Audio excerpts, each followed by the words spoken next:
हाँ तो भाई, जैसा कि लास्ट लेक्चर में हमने नेत्र की संरचना को देखा था, और आज जो हम बात करेंगे वो नेत्र की कार्य विधि के बारे में बात करेंगे। ठीक है, नेत्र की कार्य विधि, मैकेनिज्म ऑफ आई। तो नेत्र की क्रिया विधि यानी कि हम किस प्रकार किसी वस्तु को देख पाते हैं, इस चीज को हमें आज समझना है। ठीक है, हाँ। तो इसके हमारी बुक में कुछ छोटी छोटी हेडिंगों के माध्यम से समझाया है। तो देखिए, सबसे पहले प्रकाश का संप्रेषण, नेत्र की क्रियाविधि चल रही है और नेत्र की क्रियाविधि को हमें कुछ हेडिंगों के माध्यम से समझना है। तो सबसे पहले होता है प्रकाश का संप्रेषण। इसमें हमें क्या लिखना है? वस्तु से परावर्तित प्रकाश किरण, वस्तु से परावर्तित प्रकाश किरण पारदर्शी संरचनाओं जैसे कॉर्निया, नेत्रोद, लेंस, कांचाव द्रव से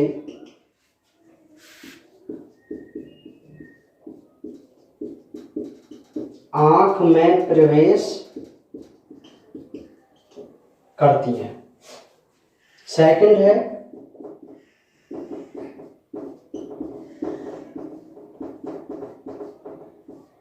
प्रतिबिंब का बनना। तो इसमें कहते हैं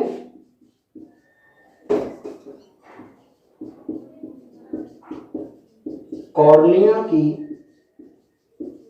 वक्रता से प्रकाश किरण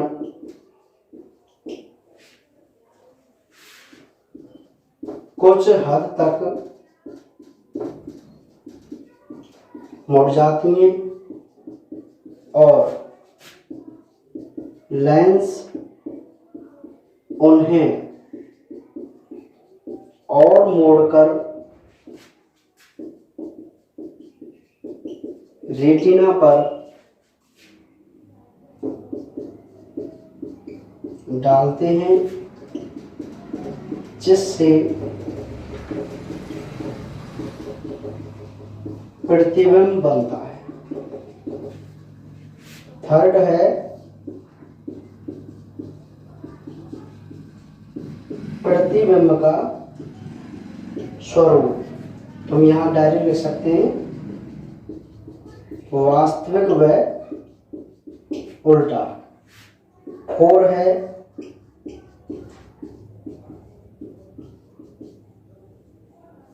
अनुभूति। अनुभूति लिखना है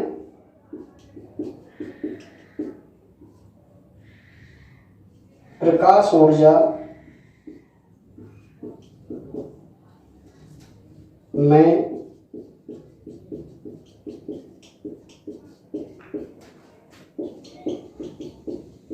रासायनिक परिवर्तन,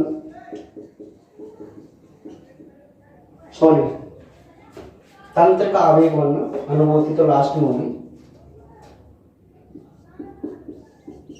तंत्रिका आवेग,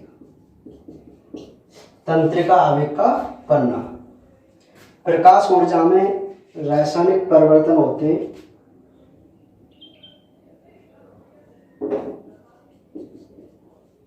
जिन्हें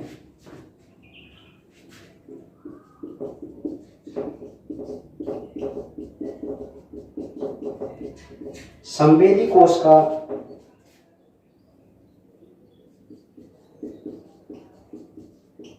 एक आवेग बनाकर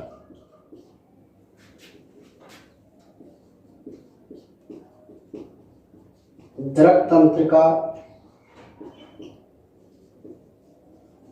में पहुंचाती हैं।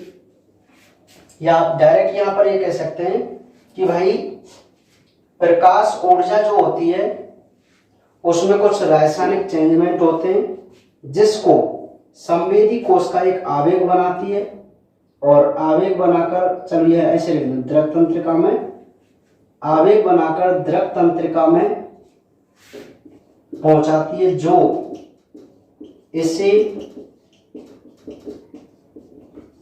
मस्तिष्क तक ले जाती है। ठीक है, और लास्ट पॉइंट हम लिख सकते हैं अनुभूति। तो यहां हम लिखेंगे मस्तिष्क इस आवेग का अर्थ निकालता है, जैसे हम सीधा प्रतिबिंब देख रहे हैं, जबकि ये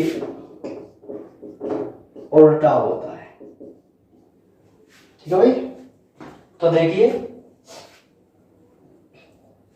नेत्र की क्रियाविधि, मैकेनिज्म ऑफ आई।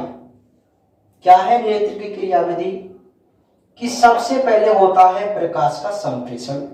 मान लेते हैं कि यह एक वस्तु है और इस वस्तु पर कोई प्रकाश किरण पड़ी तो वह परावर्तित होगी, तो परावर्तित होकर वह हमारी आंख की सबसे पहले कॉर्निया पर, नेत्रोद पर, लेंस और कांचाव द्रव से होते हुए हमारी आंख में क्या करेगी?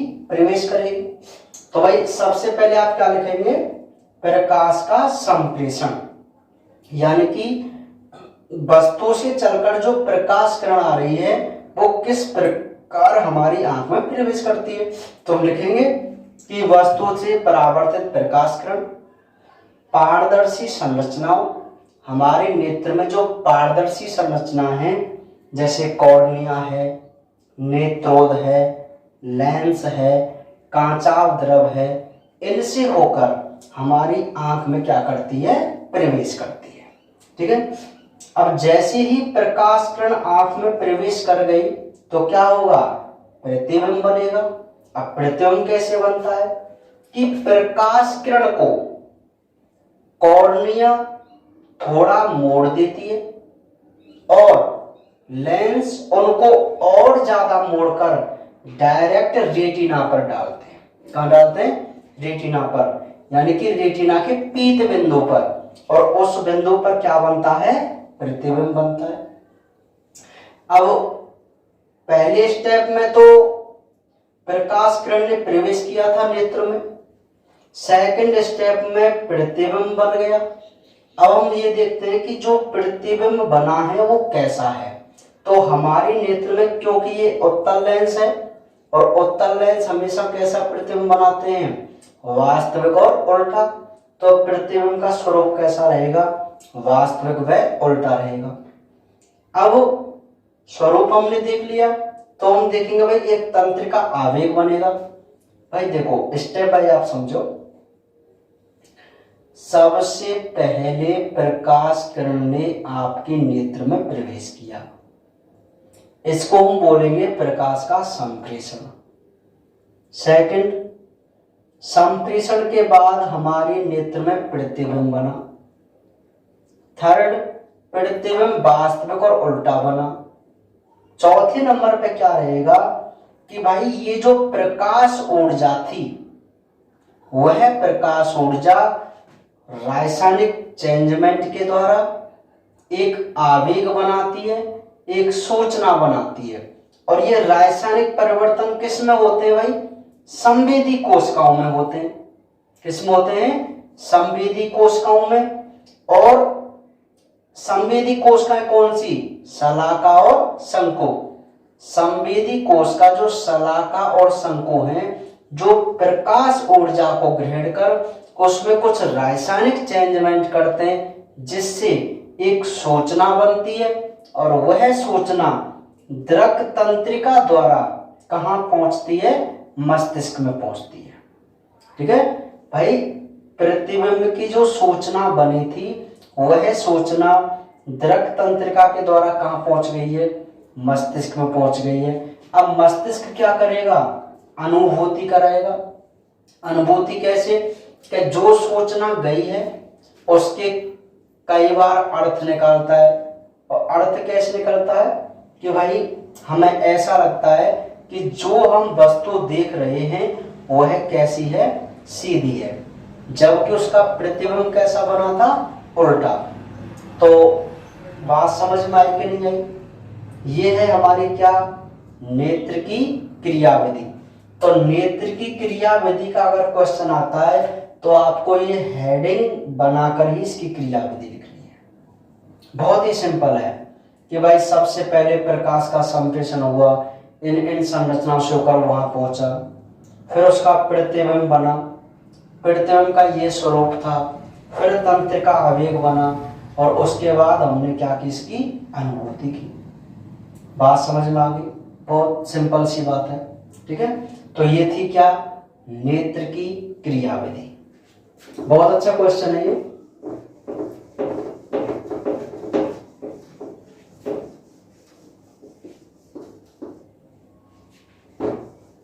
नेक्स्ट जो हम बात करेंगे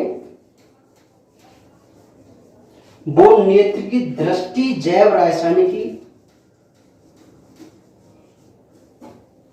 मतलब रासायनिक चेंजमेंट क्या होते हैं वो हम देखते हैं। नेत्र की दृष्टि जैव रासायनिकी। ठीक है, यानी कि नेत्र जब देखते हैं तो रासायनिक चेंजमेंट क्या होते हैं, जैव रासायनिक चेंजमेंट हमारे नेत्र के अंदर, उसको हम पढ़ते हैं। ठीक है, तो बहुत ही सिंपल सी है। यहां पर हम शलाका कोशिकाओं के बारे में पढ़ेंगे, तो हम यहां लिखेंगे शलाका में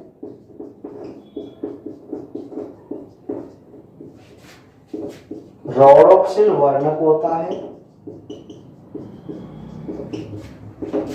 जो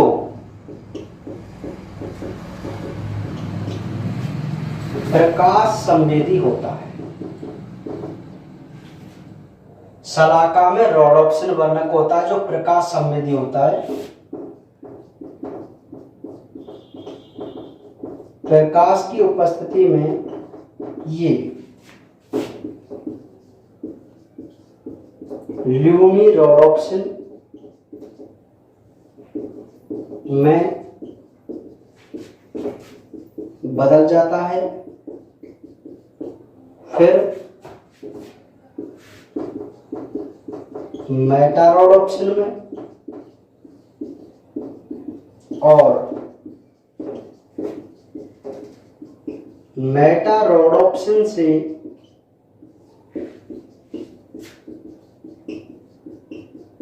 स्कोटोप्सिन,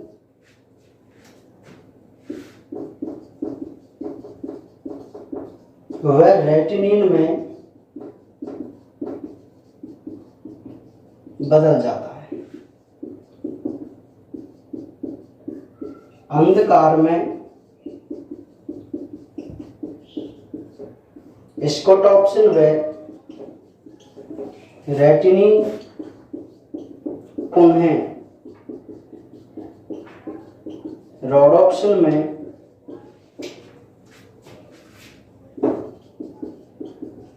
बदल जाते हैं।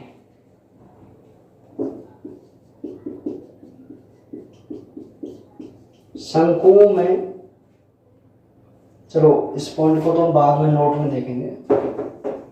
तो दृष्टि जैव रासायनिकी, मैं आपको एक बात बता दूं कि भाई आखिर हमारे नेत्र में क्या रासायनिक चेंजमेंट होते हैं देखने के समय, उस चीज को हमें पढ़ना है। तो एक बहुत ही यहां पर सिंपल सी बात है कि भाई जो हमारी शलाका कोशिकाएं थी उनमें रोडोप्सिन वर्णक होता था, है ना। तो ये जो रोडोप्सिन वर्णक है वो प्रकाश के प्रति संवेदी होता है, यानी कि प्रकाश की उपस्थिति में ये चेंज हो जाता है। तो दिन के समय क्या होता है, दिन में जब प्रकाश होता है तो ये रोडोप्सिन ल्यूमी रोडोप्सिन बदल जाता है, और ल्यूमी रोडोप्सिन अगेन टूटकर मेटा रोडोप्सिन में, और ये मेटा रोडोप्सिन स्कोटोप्सिन और रेटिनिन नामक संरचना में बदल जाता है। बात समझो।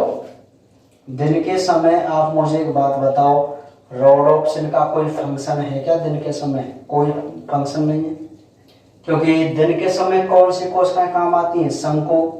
शंकु में कौन सा वर्णक है? आयोडोप्सिन, है कि नहीं?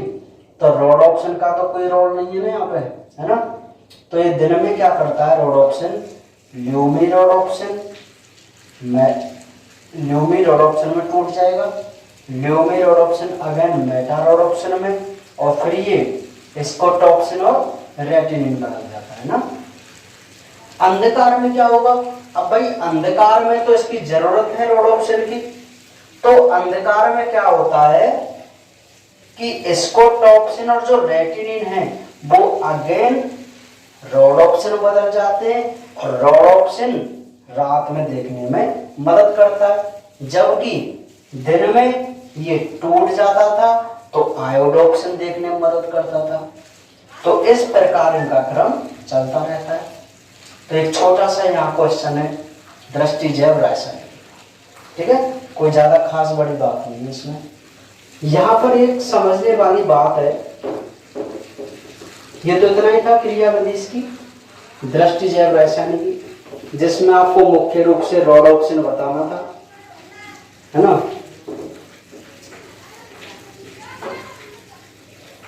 ये जो शंकु कोशिका होती हैं, शंकु, जो कि हमें दिन में दिखाने में मदद करती हैं, ठीक है। क्या? एक मिनट, अच्छा एक डाल देता हूं, है ना। तो एक आपको मैं बात बताना चाह रहा था कि भाई जो शंकु है, शंकु में आयोडोप्सिन होता है जो रंग भेद कराने में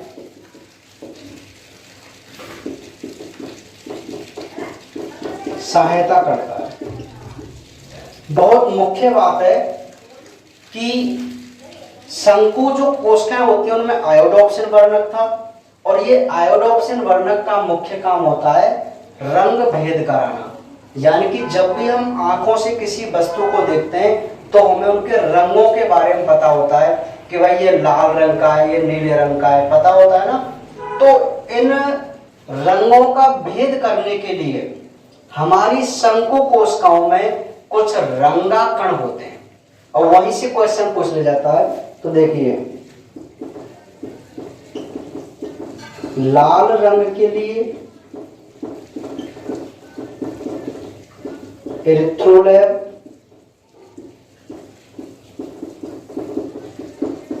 हरे रंग के लिए क्लोरोलैब, और नीले रंग के लिए साइनोलैब। बात को आप जरा ध्यान समझना, शंकु में आयोडोप्सिन वर्णक है, और ये आयोडोप्सिन वर्णक रंगों का भेद कराता है। रंगों का भेद करने के लिए इन कोशिकाओं में कुछ विशेष रंगाकण होते हैं, जैसे लाल रंग का पता लगाने के लिए एरिथ्रोलैब रंगाकण होते हैं, हरे रंग का पता लगाने के लिए क्लोरोलैब रंगाकण होते हैं, और नीले रंग का पता लगाने के लिए साइनोलैब रंगाकण होते हैं। ये जो तीन प्रकार के रंगाकण हैं ये हमें रंगों का भेद करवाते हैं, और अगर किन्हीं व्यक्तियों की शंकु कोशिकाओं में इनमें से कोई एक भी रंगाकण एब्सेंट है तो वह उस कलर को नहीं देख सकता है। आपने एक बीमारी का नाम सुना होगा, कलर ब्लाइंडनेस, वर्णांधता, सुना है ना, वर्णांधता, कलर ब्लाइंडनेस। तो कलर ब्लाइंडनेस की जो बीमारी है वह इसी की वजह से होती है। अभी हम अगले चैप्टरों में वर्णांधता के पूरी जेनेटिक्स पढ़ेंगे, है ना, कि आखिर कैसे ये वर्णांधता होती है, तब भी आपको समझ में आएगा, है ना। फिलहाल आप इतना याद रखो कि जो हमारी शंकु कोशिका हैं उनमें रंग का भेद कराने के लिए रंगाकण है, लाल रंग का पता लगाने के लिए इरिथ्रोलैब, हरे रंग का पता लगाने के लिए क्लोरोलैब और नीले रंग का पता लगाने के लिए साइनोलैब। समझ में आगे कि नहीं आगे बात, ठीक है। तो ये जो अब हमारा एक क्वेश्चन हो गया वो दृष्टि ज्ञान की जैव रासायनिकी, है ना। आप ये पॉइंट भी ऐड कर सकते हो उसमें, और ना करें तो भी कोई दिक्कत नहीं है। अगर कोई क्वेश्चन आ जाए कि मानव नेत्र की दृष्टि जैव रासायनिकी को समझाइए, तो आपको क्या लिखना है, आपको ये लिखना है कि जो शलाकाएं होती हैं उनमें रोडोप्सिन वर्णक होता है। रोडोप्सिन दिन में ल्यूमी रोडोप्सिन में बदल जाता है, ल्यूमी रोडोप्सिन मेटा रोडोप्सिन में, और मेटा रोडोप्सिन स्कोटॉक्सिन और रेटिनिन में बदल जाता है, और अंधकार में ये पुनः रोडोप्सिन में, जिससे अंधकार में मदद करता है। जबकि जो हमारी शंकु हैं उनमें आयोडोप्सिन है, जिसमें रंग को भेद कराने के रंगाकण होते हैं, जिससे हमें रंगों के बारे में पता चलता है। अब कौन कौन से रंगाकण है भाई, लाल रंग की, ये बहुत मुख्य पॉइंट है, नीट में कई बार क्वेश्चन आ चुके हैं ये, ठीक है, कि लाल रंग के लिए कौन से रंगाकण जिम्मेदार होते हैं, तो वो इरिथ्रोलैब है, हरे रंग के लिए क्लोरोलैब है, और नीले रंग के लिए साइनोलैब है। यहां तक बात समझ में आई नहीं है, ठीक है। चलिए आगे बढ़े। इसके बाद अब हम जो बात करते हैं वो नेत्र की डिजीज, बीमारी, नेत्र संबंधी रोग, ठीक है भाई। तो नेत्र संबंधी रोग, कुछ रोग हैं, 3-4 रोग हैं जिनको हम यहां पढ़ेंगे, तो उनके बारे में हम क्रम से पढ़ लेते हैं भाई। सबसे पहला जो रोग है वह है निकट दृष्टि, जिसको हम बोलते हैं मायोपिया। निकट दृष्टि जिसको हम मायोपिया बोलते हैं, तो ये क्या है भाई, इसमें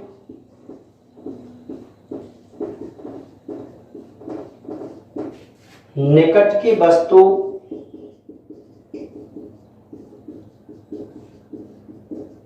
स्पष्ट दिखाई देती है, लेकिन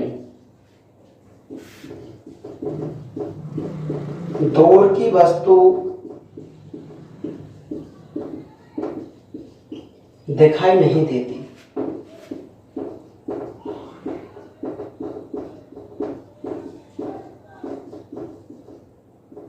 इसमें प्रतिबिंब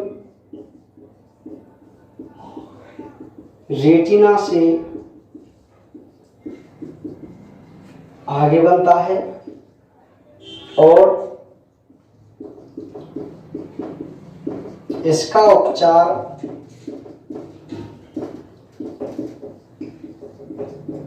अवतल लेंस द्वारा किया जा सकता है, ठीक है। देखो कई बार आपने पढ़ा है, 10th क्लास में भी पढ़ा है, फिजिक्स में भी आता है, नेत्र संबंधी रोग, जिसमें मुख्य रोग है निकट दृष्टि दोष, जिसको मायोपिया के नाम से जानते हैं, ठीक है।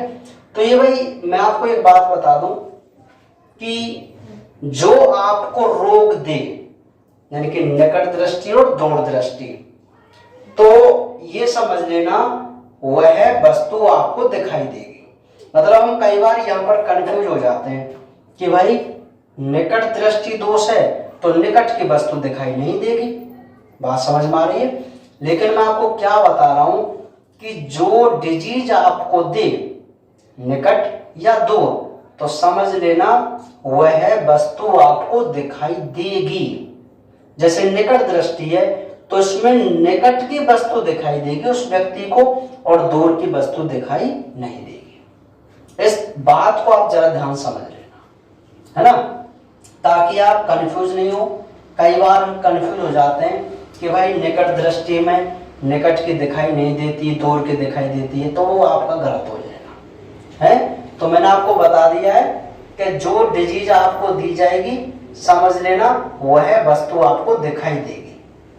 तो निकट दृष्टि दोष है तो निकट की वस्तु तो स्पष्ट दिखाई देगी लेकिन दूर की वस्तु दिखाई नहीं देगी, है ना। इसमें क्या होता है कि जो प्रतिबिंब होता है, अच्छा प्रतिबिंब हमेशा कहाँ बनता है? रेटिना पर बनता है, बनता नहीं बनता? तो इसमें प्रतिबिंब रेटिना से पहले ही बन जाता है। जैसे मैं आपको एक बात बताऊं,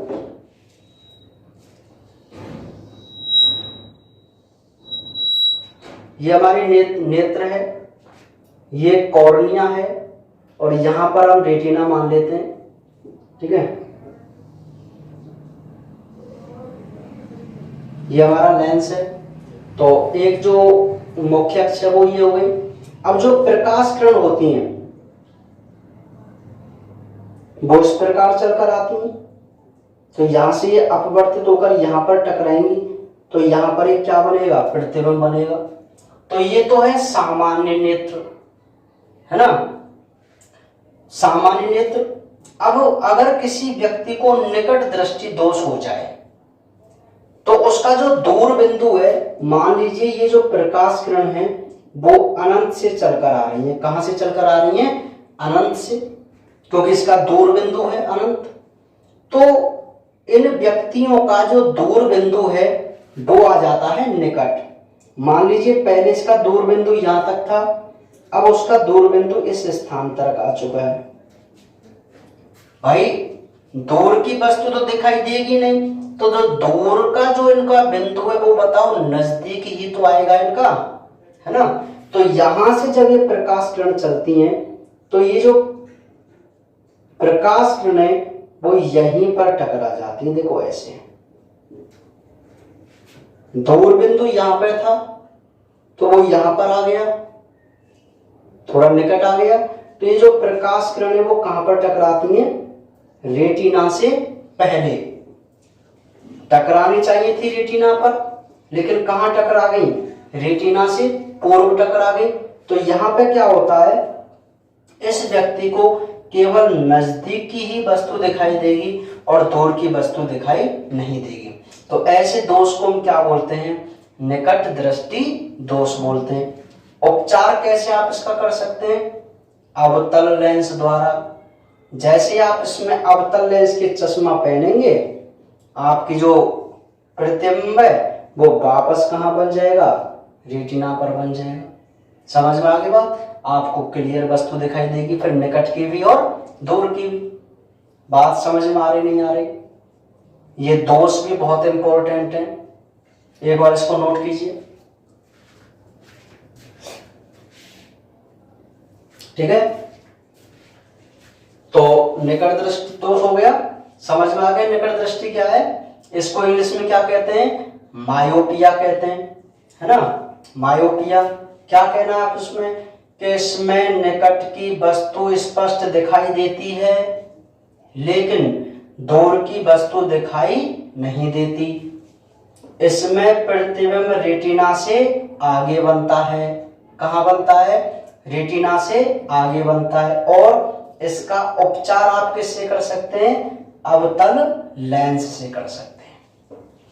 इसका उपचार की मैं आपको बात बता दूं, निकट है तो उसमें 3 शब्द हैं, दूर है तो उसमें 2 शब्द हैं। हमारे पास 2 लेंस हैं, अवतल और उत्तल। तो 2 से 1 अक्षर आप आगे बढ़ा दें। जैसे दूर में 2 शब्द हैं तो उसका उपचार 3 शब्द वाली संरचना से। तो 3 शब्द किसमें है? उत्तल में, तो उत्तल लेंस द्वारा, ठीक है। निकट में 3 है तो 4 शब्दों वाला अवतल लेंस द्वारा। तो ये बहुत मुख्य बात है। बात समझ में आ रही है? चलिए, तो निकट दृष्टि दोष हो जाएगा आराम से।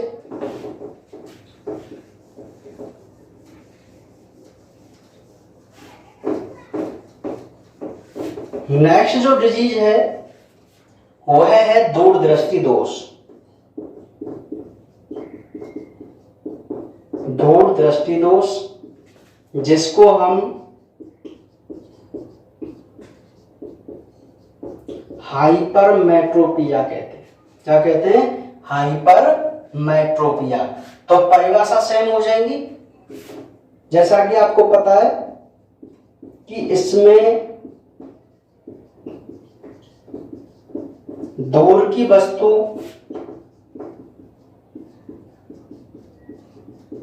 स्पष्ट दिखाई देती है, लेकिन निकट की वस्तु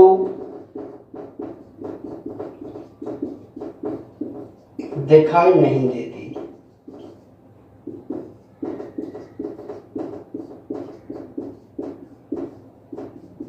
इसमें प्रतिबिंब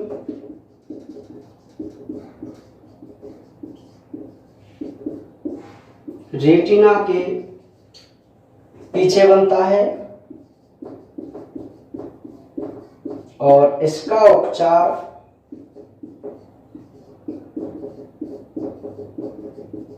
उत्तल लेंस द्वारा किया जाता है। देखो, निकट दृष्टि दोष और दूर दृष्टि दोष ये दोनों एक दूसरे के अपोजिट हैं। कि भाई दूर दृष्टि दोष जिसको हम हाइपरमेट्रोपिया कह रहे हैं, तो हाइपरमेट्रोपिया क्या है भाई? कि ऐसा दोष जिसमें दूर की वस्तु तो स्पष्ट दिखाई दे लेकिन निकट की वस्तु दिखाई नहीं दे, उस डिजीज को हम क्या कहते हैं? दूर दृष्टि दोष कहते हैं। बहुत सिंपल सी बात है। मैंने आपको पहले ही बताया था कि जो दोष आपको दे समझ लेना वह वस्तु आपको दिखाई देगी। तो निकट था तो निकट की दिखाई देगी, दूर की दिखाई नहीं देगी। दूर है तो दूर की दिखाई देगी, निकट की नहीं दिखाई देगी। उस निकट में प्रतिबिंब रेटिना के आगे बन रहा था तो दूर में प्रतिबिंब रेटिना के पीछे बनेगा। उसका उपचार हम अवतल लेंस से कर रहे थे और इसका उपचार हम किससे करेंगे? उत्तल लेंस से करेंगे। तो ये था हमारा कौन सा दोष? दूरदृष्टि दोष। ठीक है, बहुत सिंपल से है ये। यहाँ पर दो डिजीज हो गई। एक जरा दृष्टि दोष होता है, बुढ़ापे में होता है, जिसका उपचार हम अवतलोत्तल लेंस से करते हैं। आपके सिलेबस में ये नहीं है, वैसे आप सभी जानते हैं। जरा दृष्टि दोष नहीं पढ़ा? मतलब उम्र बढ़ने के साथ साथ लेंस के लचीलेपन में कमी आ जाती है, जिससे न तो पास की और न ही दूर की वस्तु दिखाई देती है। पढ़ा था ना? हाँ, लेकिन यहाँ नहीं है तो कोई बड़ी बात नहीं, हमको पढ़े उसको ना। नेक्स्ट हम देखते हैं मोतियाबिंद।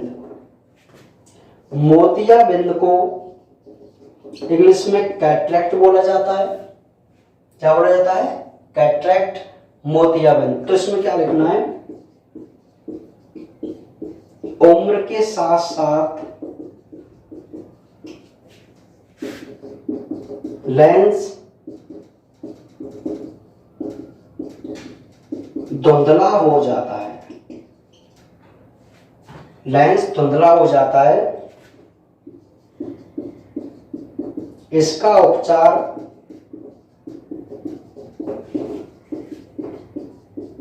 शल्य चिकित्सा द्वारा किया जाता है।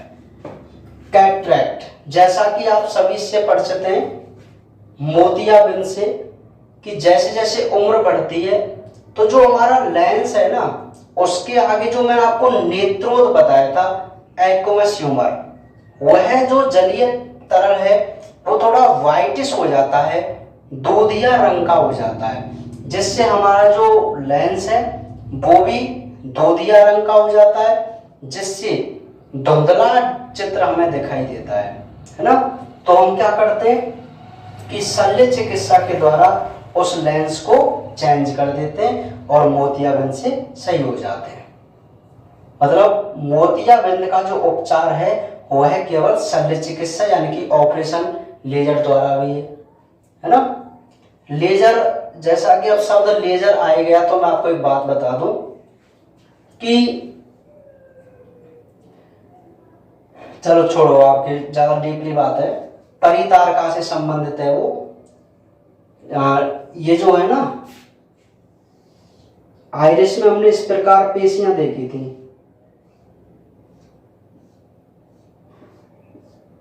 ऐसी होती है हमारी पुतली, है ना, प्यूपिल। तो हम लेजर में क्या करते हैं, आपने देखा होगा किन्हीं व्यक्तियों की, जैसे मेडिकल जो करने जाते हैं बच्चे, यानी कि मेडिकल फिट के लिए कोई कंपटीशन, जैसे आर्मी है, पुलिस है, इनमें ना एसएससी है, इनमें मेडिकल फिट के लिए क्या होता है कि कई बार किन्हीं बच्चों की आंखें थोड़ी कमजोर हो जाती हैं, तो क्या वो करवाते हैं, लेजर करवाते हैं। आपने खूब नाम सुना होगा लेजर का, लेजर सर्जरी, है ना। तो लेजरिंग में क्या होता है कि हम इन पेशियों को एडजस्ट करते हैं। केवल जो हमारी पुतली में पेशियां है ना, बर्तुल और अरिय, इन्हीं पेशियों को एडजस्ट करते हैं। ऐसे थोड़ा नीचे कर देंगे इनको ना, सकड़ा कर देंगे, जिस हिसाब से जैसे उसका दोष है उसी हिसाब से। तो इन पेशियों को एडजस्ट करके हम लेजर ऑपरेशन करते हैं। ठीक है, कोई खास ज्यादा आपको नहीं समझना इसमें। तो ये मोतियाबिंद समझ में आ गया क्या है कि भाई उम्र बढ़ने के साथ साथ हमारा जो लेंस है वो धुंधला हो जाता है, और इसका जो उपचार है वो किससे करते हैं, शल्य चिकित्सा द्वारा करते हैं। ठीक है, एक लास्ट अगर हम पढ़ें, ऐसे तो बहुत है, दृष्टि वैषम्य वगैरह आपको ज्यादा नहीं पढ़ने। कंजक्टिवाइटिस,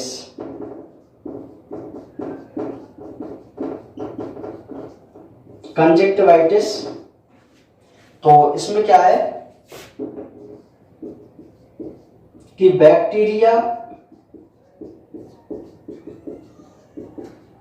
के संक्रमण से कंजक्टिवा परत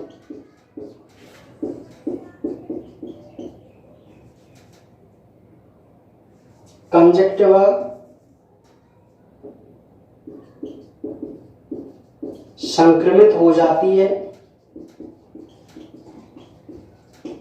जिससे पानी बाहर आता है। इसे आंखों का आना भी कहते हैं। कंजक्टिवा, एक बात जरा ध्यान समझो कि नेत्र में जो आपको कॉर्निया और आइरिस दिखाई दे रही हैं, व्हाइट कलर की कॉर्निया, ब्लैक कलर की आइरिस, परितारका, तो इनके ऊपर एक लेयर है पतली त्वचा की। कंजक्टिवा एक त्वचा है, बहुत अच्छा क्वेश्चन है ये। देखो, त्वचा की सबसे पतली परत, त्वचा की सबसे पतली परत कंजक्टिवा होती है, और त्वचा की सबसे मोटी परत हमारे पैर के तलवे और हथेली पर होती है। भाई है त्वचा, तो त्वचा की सबसे मोटी परत इन्हीं स्थान पे तो है, एक तो हथेली पर और एक तलवों पर। और त्वचा की सबसे पतली परत की बात हो तो कहाँ है, वो कंजक्टिवा लेयर है, जो नेत्र में होती है।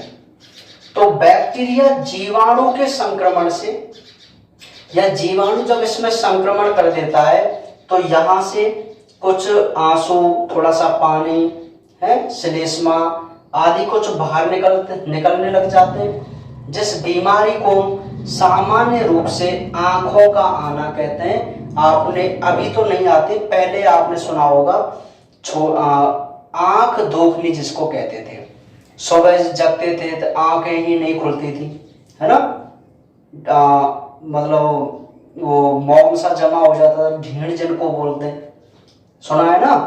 तो उस डिजीज को हम क्या बोलते हैं, कंजक्टिवाइटिस। ये छोटे बच्चों में ज्यादा होता था पहले, इन्फेक्शन था, मतलब सफाई की वजह से ना, आजकल तो काफी सफाई वगैरह पे ध्यान देते हैं, पहले इतनी नहीं थी है। हमारे टाइम पे मैंने अब तक याद है मुझे, कई बार जब हम सुबह जग कर आते थे तो आंखें नहीं खुलती थी, हम रोते थे कि ये क्या हो गया भाई, फिर छींटा मारते थे, फिर तब जाके थोड़ी आंखें खुलती थी ना। तो वो डिजीज होती थी कंजक्टिवाइटिस। कंजक्टिवा पे आप विशेष ध्यान देना, नेत्र की पतली परत को हम क्या बोलते हैं, कंजक्टिवा बोलते हैं, है ना। तो समझ में आ गई बात, नेत्र की पतली परत को हम क्या बोल देंगे, कंजक्टिवा बोलेंगे, और इसमें अगर बैक्टीरिया का संक्रमण हो जाता है तो उसको कंजक्टिवाइटिस बोलते हैं, है ना भाई। चलिए, तो ये जो हमारी बात हुई है वो नेत्र संबंधी रोग, और नेत्र संबंधी रोग में विशेषकर आपको निकट दृष्टि और दूर दृष्टि पर ध्यान देना है। कौन कौन से, निकट दृष्टि और दूर दृष्टि। तो ये आपकी जो है एक टॉपिक हमारा कंप्लीट हुआ है जिसको हम नेत्र कह रहे हैं। हमारा जो चैप्टर था वो मानव के संवेदी अंग है, और संवेदी अंग में मैंने आपको बताया 5 संवेदी अंग थे, जिनमें से इस चैप्टर में हम 2 संवेदी अंग पढ़ेंगे, आंख और कान। तो अब जो हमारी बात हो गई है वो किसके बारे में हो गई है, आंख के बारे में हो गई है, ठीक है। आंख में हमने क्या पढ़ा भाई, आज संरचना पढ़ी। संरचना में मैंने आपको मुख्य पॉइंट बताए, एक तो नेत्र की परत और एक नेत्र के भाग बताए। परत में हमने 3, श्वेत, रक्तक और दृष्टि बताई, और भाग में हमने तरल, लेंस और परितारका। याद है ना आपको ये सभी, आराम से इसको लेकर हम इसकी संरचना देख सकते हैं, डायग्राम इसका बना सकते हैं। इसके बाद हमने इसकी क्रियाविधि देखी। क्रियाविधि में हमने कुछ हेडिंग देखी थी। हेडिंग में जैसे सबसे पहले प्रकाश का संप्रेषण, आपको पता ही है संप्रेषण का मतलब कि वस्तु से प्रकाश पारदर्शी संरचना, नेत्रोद, कांचाव, कॉर्निया आदि से होकर आंख में प्रवेश करता था, है ना। फिर प्रतिबिंब का बनना कि यहां से जो ये प्रवेश करके रेटिना में पड़ेगा तो प्रतिबिंब बनेगा। फिर हमने प्रतिबिंब का क्या देखा, स्वरूप देखा जो कि वास्तविक और उल्टा था। उसके बाद क्या बना, तंत्रिका आवेग बना। कहां पे, संवेदी कोशिकाओं में, कि जो ये प्रकाश ऊर्जा थी उसमें संवेदी कोशिकाओं में कुछ रासायनिक चेंजमेंट हुए जिससे एक सूचना बनी, और उस सूचना को दृक तंत्रिका कहां ले गई, मस्तिष्क तक ले गई। और लास्ट में हमने क्या किया, अनुभूति की।